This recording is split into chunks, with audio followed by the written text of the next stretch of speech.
ಮಂದಾರಗಿರಿ ಇದು ತುಮಕೂರು ಜಿಲ್ಲೆಯ ಒಂದು ಅದ್ಭುತವಾದ ಪ್ರವಾಸಿ ಸ್ಥಳ ಹಾಗೂ ಜೈನ ಯಾತ್ರಾ ಸ್ಥಳ.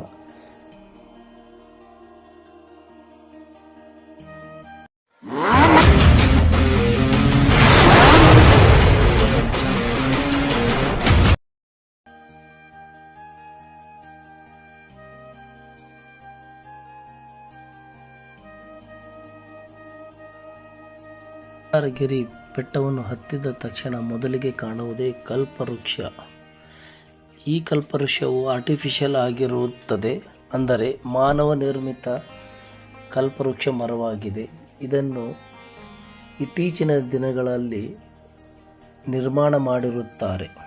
ಇದು ನೋಡಲು ಬಹಳ ಸುಂದರವಾಗಿದೆ ಹಾಗೂ ಜೈನ ಮುನಿಗಳ ವಿಗ್ರಹಗಳಿವೆ. ಈ ಕಲ್ಪವೃಕ್ಷದ ಸುತ್ತಲೂ ಜನರು ಮತ್ತು ಜೈನ ಮುನಿಗಳು ಧ್ಯಾನ ಮಾಡುತ್ತಿರುವ ದೃಶ್ಯಗಳು ಕಣ್ತುಂಬ ನೋಡಬಹುದು. ಇಲ್ಲಿ ಒಳ್ಳೆಯ ಸುಂದರವಾದ ಮೂರ್ತಿಗಳು ಇವೆ.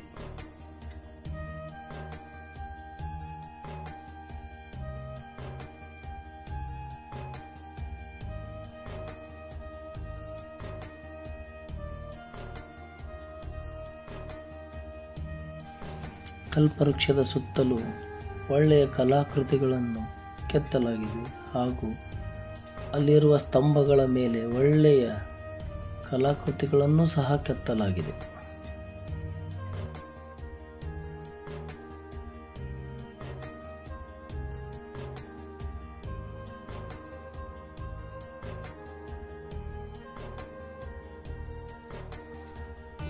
ಮಂದಾರಗಿರಿಯನ್ನು ನೀವೇನು ನೋಡಬೇಕೆಂದು ಅನಿಸಿದರೆ ನೀವು ತುಮಕೂರು ಬೆಂಗಳೂರು ಹೈವೇ ಮಧ್ಯದಲ್ಲಿ ಎಡಕ್ಕೆ ತಿರುಗಿ ಒಂದು ಗೋಪುರ ಬರುತ್ತದೆ. ಆ ಗೋಪುರದ ಒಳಗೆ ಹೋಗಬೇಕು. ಆ ಗೋಪುರದಿಂದ ಸುಮಾರು ದೂರವನ್ನು ಚಲಿಸಿದರೆ ನಿಮಗೆ ಮಂದಾರ ಬೆಟ್ಟವು ಕಾಣಿಸುತ್ತದೆ.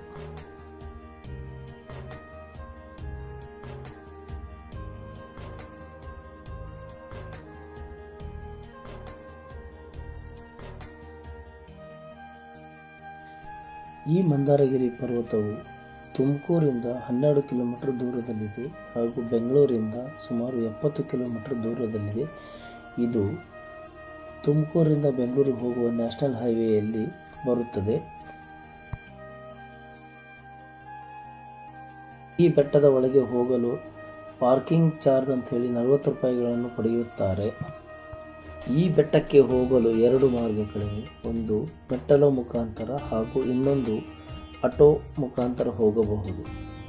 ಮೆಟ್ಟಲ ಮುಖಾಂತರ ಹೋಗಬೇಕಾದರೆ 450 ಮೆಟ್ಟಲುಗಳನ್ನು ಹತ್ತಿ 15 ರಿಂದ 20 ನಿಮಿಷಗಳವರೆಗೆ ಬೆಟ್ಟವನ್ನು ಹತ್ತಬಹುದು. ಹಾಗೂ ಬೆಟ್ಟವನ್ನು ಹತ್ತಲಿಕ್ಕೆ ಆಗದೇ ಇರುವ ಜನರು ಆಟೋಗಳ ಸಹಾಯದಿಂದ ಮೇಲಕ್ಕೆ ಹೋಗಿ ಮೇಲಿನಿಂದ ಈ ಅದ್ಭುತ ಸ್ಥಳವನ್ನು ವೀಕ್ಷಣೆ ಮಾಡಬಹುದು.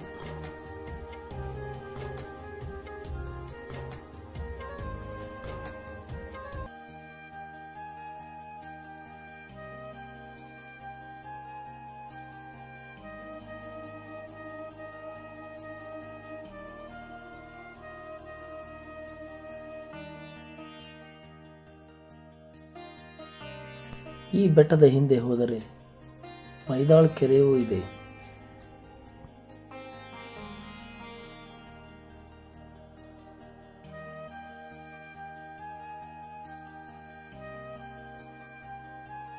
ಈ ಬೆಟ್ಟದ ಮೇಲೆ 4 ಜೈನ ದೇವಾಲಯಗಳು ಇವೆ.